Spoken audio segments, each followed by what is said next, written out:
Welcome everyone to this new tutorial, where we will explore the latest version 3.0 of Z-Weave. In this tutorial, we will discuss the new features related to fabrics. As a first change, we have divided the Preset Fabrics window into two parts.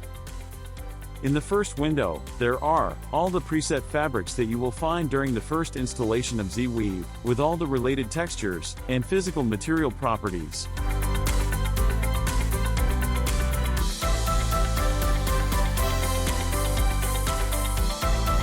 In the second window below you, will find as specified by the entry here, all presets physical properties that we have created within the software.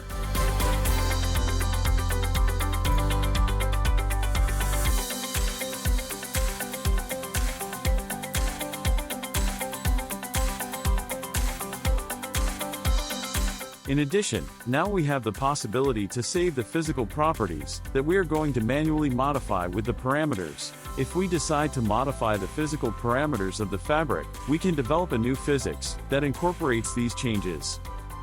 So, let's move for example our physics to these materials, and let's add a new physics. You can rename it to any name that suits your preference.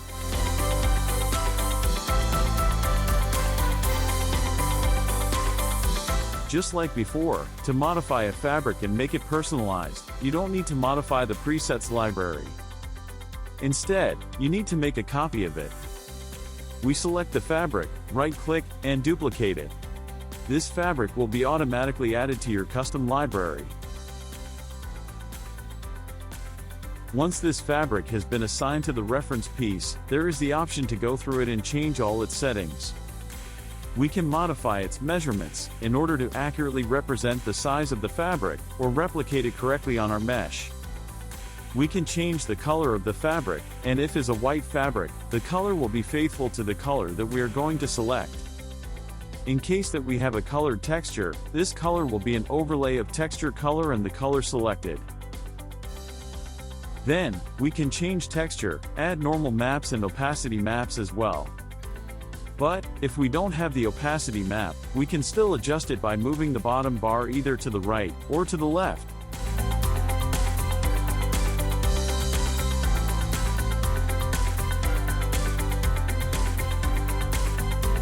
It's obvious that the quality of the fabric visualization and rendering improves as we have more maps. If we don't have maps for roughness, specularity, and metallic, we can still simulate them, using the bottom bar as we saw for the opacity map as well.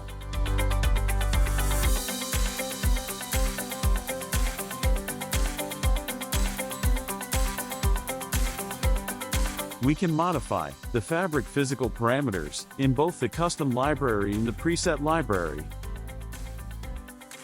This allows us to select different types of fabric physics by simply clicking from one physics to another.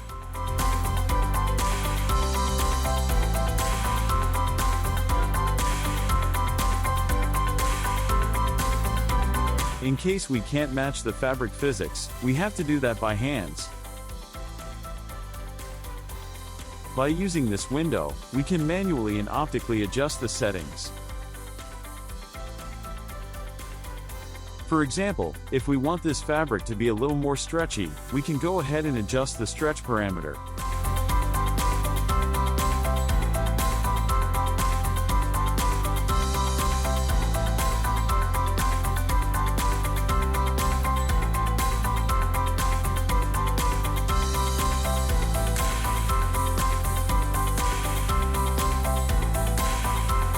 In the custom window, it's possible to create new materials by double-clicking on the new material icon. In this situation, a window will appear, and we can effortlessly import the common formats like JPG, PNG, TIFF, and BMP. Alternatively, we can directly import standard files such as U3M or U3MA. Let's have a look at both scenarios. Let's import a texture. For example, we have a fabric texture with all its maps, and we select the base map. The system will add a new fabric to the custom library and shows it with the imported texture. Now, we can select our piece and apply the new texture.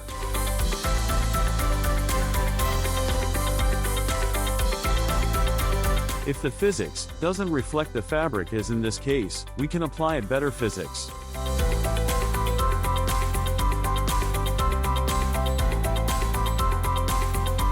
Next step, let's work on the maps. Load the normal map. Load the displacement map.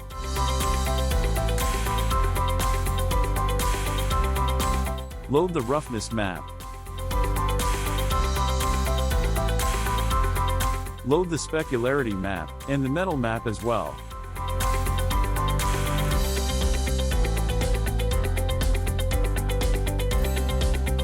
In this way, we have uploaded all the maps related to this fabric.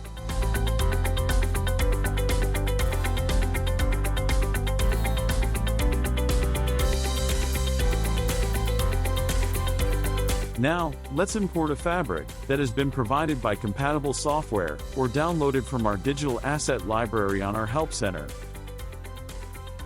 You can easily find the library in the Help menu and scroll down to access the asset library. Once there, we have the option to download various items, including fabrics.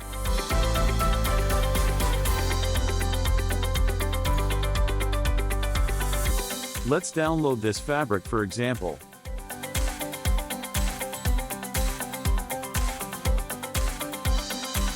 Click on New Material once again, and open the file you've downloaded. In this case, it's AU3MA file, and automatically the system will load all the information needed to create a new fabric. Let's go apply it to our piece. It is evident here that the texture, along with the normal and other maps, has been applied.